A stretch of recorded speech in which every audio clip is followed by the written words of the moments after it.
Hey everyone, how's it going? I hope you're all doing great and following the 3H's of the channel. And in this video, I have 5 encounters for you that there's no other way to describe them than terrifyingly bizarre. And you'll definitely see what I mean. So as always, pull up a stump with me and let's get into it. Thank you for watching. I had this strange happening from when I was a child that even now kind of unsettles me. I was 12 years old or so. I was strolling around the town's forest. There's an old World War II bunker. There's nothing too special about it or unique about it. I live in Germany. The entries are closed off with bars that were installed later for safety. The thing is old and may collapse at any time. One entrance had its bars ripped away. I thought it was teenagers. So of course, seeing this, it's my open entrance. My 12-year-old self thinks I'm going to explore this creepy bunker dungeon thing, hoping that I would find something cool inside. Now, as I get inside, there's barely any light. There's mold absolutely everywhere. I have seen mold stalagmites and stalactites, but this place really gives me the creeps. I was worried because of all the mold and the chance of the thing collapsing, and also me getting sick, so I decide to leave.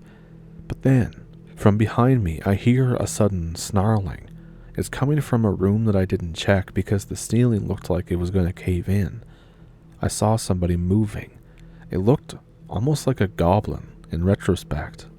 I caught 2 glimpses of it, and just before it came into full view, I was scared, and I ran off. I ran for my life, and I wasn't followed. I didn't ever go back there again. As teens, my friends went in there once and said that they had seen something as well. They heard movement, but didn't see it in the full view. But we all agreed it kind of looked like a goblin. I have no clue what it was though. It wasn't too big. Almost like a small person with very pale skin. Or at least that's how I saw it. Remember, the lighting was awful down there, and I had a terrible flashlight. I still kind of wonder what it is. I wonder if now it's still alive. It's been so long, but I worry about what would have happened if I had checked that room, or if I went further into the bunker.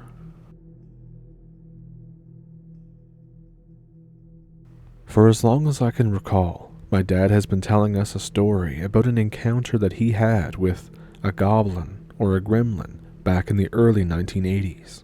It always goes the same way. Nothing ever changes about his story. Dad returns from work at around 2 a.m. He goes outside the house to smoke a cigarette before going to bed. He sits in a lawn chair, lights his cigarette, and starts smoking.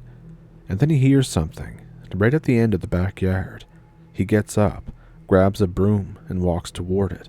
This is just in case it's a stray cat or a rat or a raccoon or something going through the garbage can.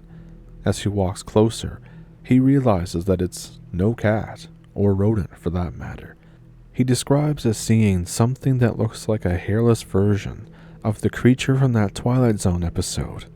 The one where they're on the airplane, and there's the gremlin or goblin that's tearing apart the engine. That one. It's 3 to 4 feet tall, and it's this emaciated looking thing. It kind of in some ways resembles a hairless monkey, with long curved claws and a wide mouth that seems to be filled with sharp teeth. This thing stares back at him. Its eyes are bulging. They're also round and kind of lemur-like.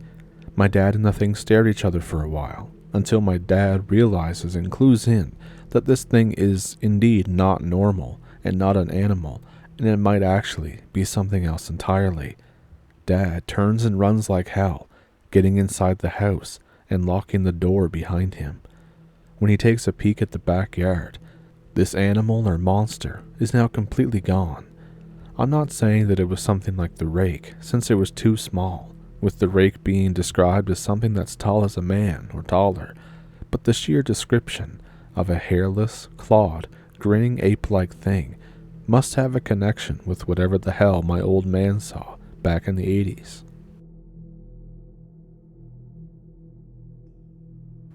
This one day, I was walking home after spending the day hiking around and doing miscellaneous stuff in the woods. I had set up some rat traps to catch squirrels earlier, Basically, I was walking back and picking up any catches that I find. I live in a gold rush ghost town, so there's little pitfalls, caved-in mine shafts, and everything like that every half mile. After walking for some time, I'm noticing that it's getting very dark. I hadn't actually planned to stay out this long, and I wasn't expecting to, so all I had on me was a dinky keychain flashlight that may have lit up 10 feet in front of me if I was lucky.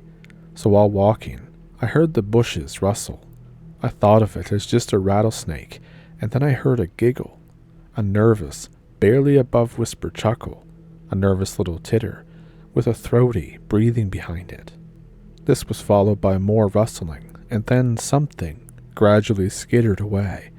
I freaked out. I got out my hatchet, the only real weapon I had on me. I walked much slower down the trail, looking all around me with my flashlight. Not too far away, no more than 20 feet, I hear something. Knocking.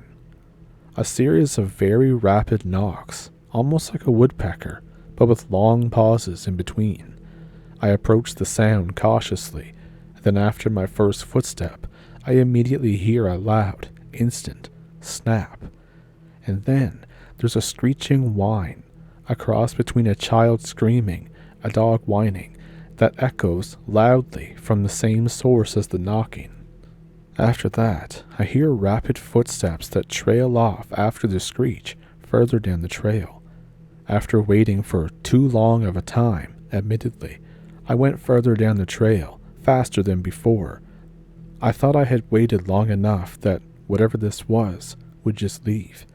I came up to a caved-in mine shaft with one of those wood supports that were still intact. I also noticed that my rat trap was on the ground. It was still tied to the wood where I had set it, and it was set off. Whatever it was got caught in it, somehow pried itself free, but there was a huge blood smear on it. I kept going down the trail until I finally reached home. When I approach my driveway, the motion sensor light beams on and blinds me for a little bit.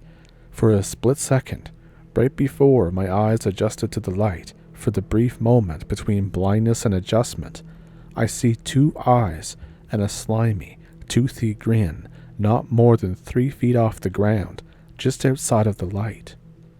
When I got into my home, I locked every door and window in the house. I loaded up my shotgun and went to bed hesitantly.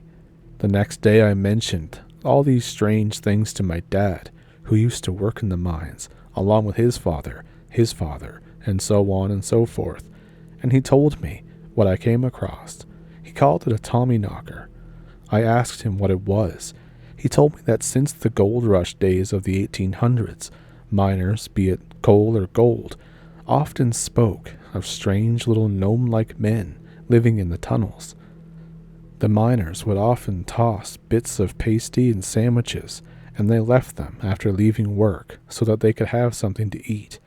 They would do this as a thank you, or sometimes to keep them at bay and keep them from destroying their equipment. The Tommyknockers were very familiar with the mines, and they knew how the underground worked.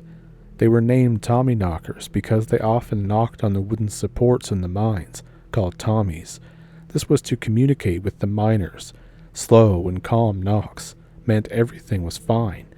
Usually, if you kept them well fed, they'd make sure that you were always safe, and this was all you'd ever hear. Then, I told my dad that I heard very fast knocking. He turned gray in the face, almost as if he remembered something horrible. He told me that fast and rapid knocks meant that something very bad was about to happen, or that something bad was nearby.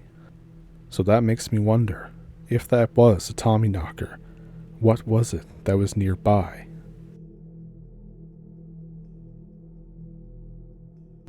I don't know what you'd call this story. It wasn't super scary. It was just more strange and absolutely bewildering. This one day, I was driving home to my house that by this point I had lived in for 8 years. It was a normal day.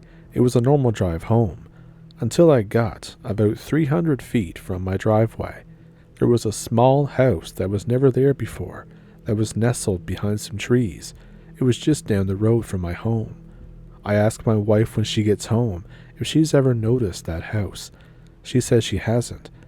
Aside from this, I didn't think too much of it, but I noticed the abandoned house a few more times going to and from work, always thinking that it's odd that I'd never noticed it before. A few weeks later, I have the neighbors over to watch hockey. The neighbor asks me if I noticed that same house. I laugh and tell him that me and the wife were just actually discussing that and how no one seems to remember it being there. My neighbor lives slightly closer to the mystery from us, where that house is in full view from his back door. He doesn't remember it being there either. My neighbor and I are hanging out a few days later. We decide to grab some flashlights and go and check out this place up close. The driveway leading to the house had obviously been overgrown for years, and it completely disappears before getting to our road. It was overgrowth gone wild. We get up close, and it's brick, only a couple bedrooms, and the thing is covered in ivy. The windows are boarded. This thing looks like it's been abandoned for decades.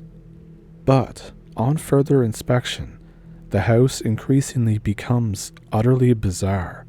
Nothing seems to add up, and while it looks like a normal small house from a distance, up close, it looks like it's made out of cheap plastic.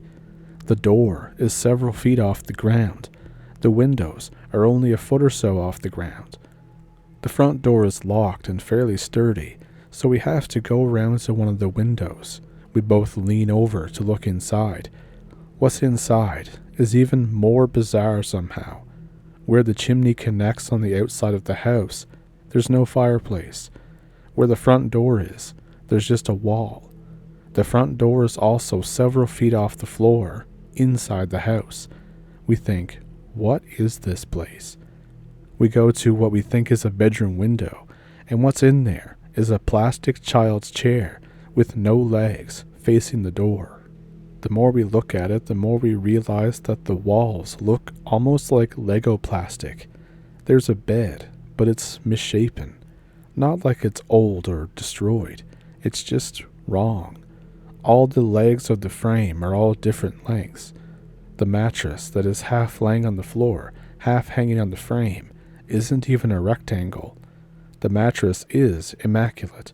Again, it just looks like cheap plastic. My neighbor and I scratch our heads, unsure of what to make of all this. We try to get in through the bedroom window, but it won't budge. We give up and walk back to my house. We notice a piece of plastic from the chair in the bedroom is laying on the ground in the overgrowth on the way back to my house. My neighbor goes and picks it up, and it disintegrates in his hands. Anywhere he touches it, the plastic gives, just like wet paper. The house eventually completely disappeared. We still talk about this from time to time. We have no explanation for it. Why it was there, how it got there, where it went, why it was so bizarre.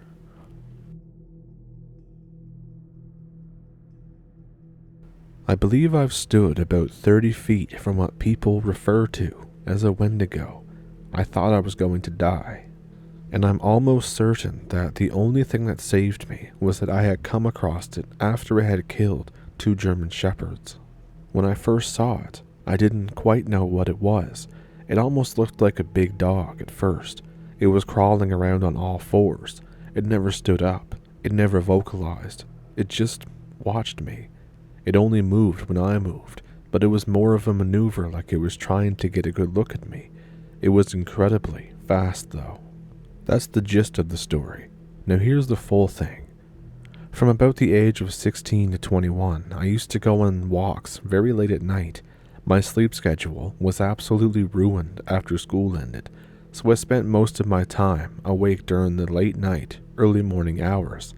But living in a more suburban area, this was never really an issue. This isn't to say that I lived in a nice area. It's just that it's not really as crime-ridden as it could be, but I digress. I had worked out a pretty solid schedule for these walks. I would leave anywhere between 10 and 12 at night, and then I would come back either when I'd had enough serenity for the night, or my legs began to ache. Generally, though, These walks would last 3 to 5 hours, during which I would travel out of my neighborhood and into neighboring areas. Another thing to note is that my neighborhood, for whatever reason, only has a handful of streetlights, usually at the small stop sign intersections. Because of this, I became very comfortable with being in the dark, and I developed a love for the moon.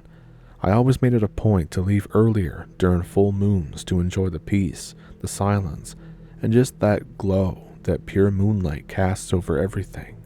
So anyway, on this particular night it was fall. I remember because the air had just began to carry a chill and a really specific sort of smell that seems to come with the changing of the seasons. I left a little later than normal that night, having been distracted by a video game I was playing. I do distinctly recall staring up at the moon and being overcome by a strange feeling. I don't really know how else to describe it, only that it felt different. Even now, though, I think it was the schedule being off, maybe just feeling off kilter that particular night that caused the feeling, because that's just what makes the most sense. Anyways, I take my normal path. I was heading down a few streets of little note and making my way toward my favorite stretch of road. It's one of those that have no streetlights to speak of, and the houses along the sides are bigger, the type with the big yards pushing the buildings 100 or so feet from the roadside. I remember seeing the road and staring into the darkness. I was accustomed to the sight, even with the moon as bright as it was. It always gets brighter inside. It's just a trick of the shadow, since there are some spots on the road that are covered pretty heavily with trees. There, I was almost overcome with a very specific feeling, one that I hadn't felt in several years of taking these walks. Dread. To be completely honest, I surprised myself. I was irritated at myself, and it was that irritation that made me continue walking. I ended up quietly humming to myself as I entered the darkness.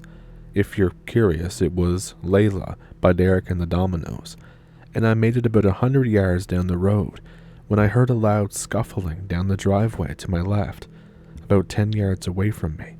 I moved into a heavily shaded area and watched, noting that whatever was moving down the gravel driveway was big and sounded like a dog. Much to my surprise, it did seem to be a huge white dog, at least until my eyes focused on it. In the moonlight, sometimes things take on an eerie glow and shapes can be misconstrued, so I was only watching it with curiosity until it got a little closer. Then I realized that it wasn't white fur shining in the moonlight, but skin. Bare, pale skin. This caused a shift in my perspective, and I began inspecting the rest of this new sight, only to realize that it wasn't a dog at all, but a man.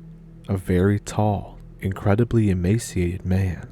His skin was pulled tight over his skeleton, and he trotted along on all fours as if it were the most natural thing in the world.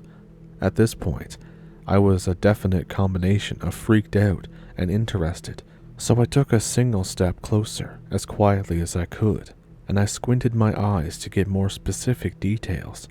Its legs seemed to be normally shaped as far as a human's go, but the forearms were elongated, giving it a very surreal hunch that was obviously not human. Another thing to note is that its head was completely bald, and the moonlight hit it and made it glow, which was sort of funny at the time and looking back. And then I noticed that it was looking back at me. The light reflected off of its eyes with a dim yellow shine, which is what drew me into getting a good look at its face. It was featureless, not blank, but there was nothing notable about it. It had no ears that I could see. Its nose, if it wasn't a trick of the light, was very small, no lips to speak of, and it just stared. We stared at each other for several long seconds, my mind reeling as I struggled to come to some sort of solution for how I could get out of this situation. But none came. That is, until a car's headlights flashed down the road. In my idiotic half panic, I turned my head to see if the car was coming down the road that I was on. As soon as I did, I heard a rapid, heavy shuffling. I jerked my head back. and the thing was gone.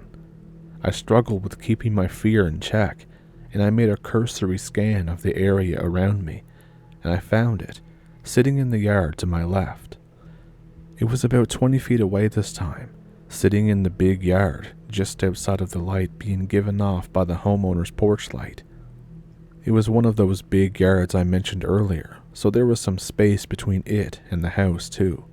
The only reason I noticed it at all was because I had caught the very end of its movement.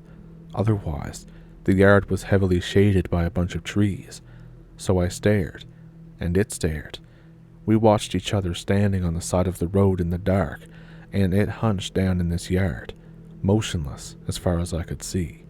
Finally, my mind settled into a solution that I could actually make work. I have phone shortcuts, and I know my best friend is awake, as I had been talking to him before I left. So I called him, never taking the phone from my pocket until I heard the muffled "What's up?" of my friend answering. I placed my hand over the light sensor of the screen to make sure it was dark when I pulled it up from my pocket, placed the phone into my head. I only said the street name, and I said, "Get here as soon as you can." Luckily, he was able to understand how serious I was being and hung up immediately. Thus began the longest 5 minutes of my life. I closed my phone and I slid it back into my pocket, never taking my eyes off the thing. Fortunately for me, it seemed keen on simply staring in turn. I don't remember my thought process in detail, and only that one thought of, "I can't believe this is happening," repeating over and over every few seconds. And then, mercifully, headlights. Knowing that it was my friend, I began slowly backing away toward the oncoming car.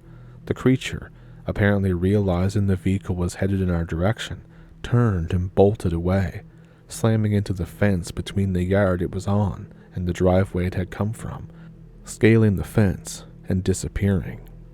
Feeling safe enough to turn, I was getting ready to run to my friend's car.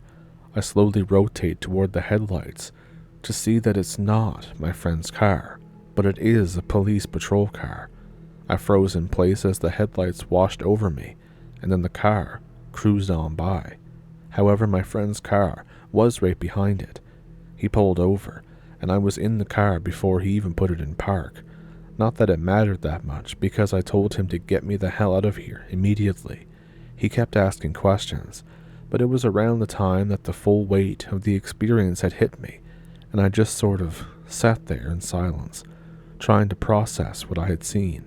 He drove off, and I noticed that the police car had stopped in the driveway that the thing had come from, with 2 officers getting out and making their way toward the home.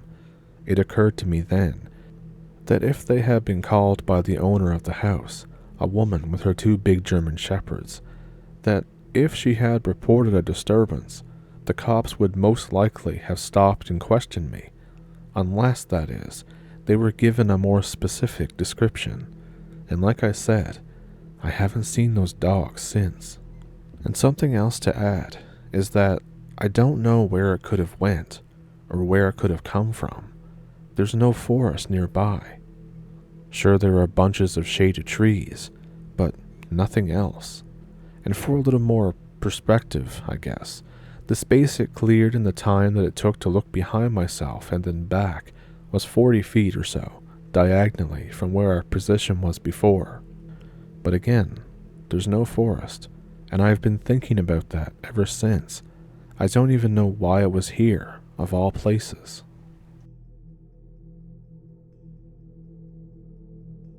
So, like I said, there's no other way to describe them in my opinion than terrifyingly bizarre. What exactly do you think was going on with that house? What do you think was going on with the sightings of goblins? How about the one of the Tommyknockers? What did you think about that one?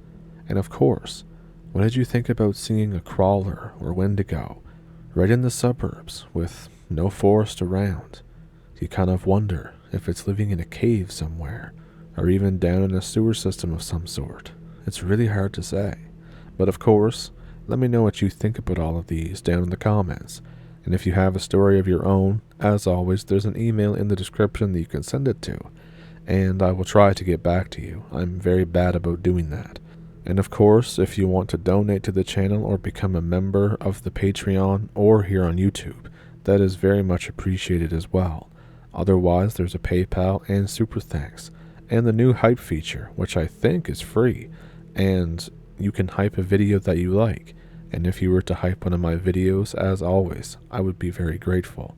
So, with all of that, I hope you enjoyed this video. I hope you'll join me on Friday, and have a good week. Thank you for pulling up a stump, and I'll see you in the next one.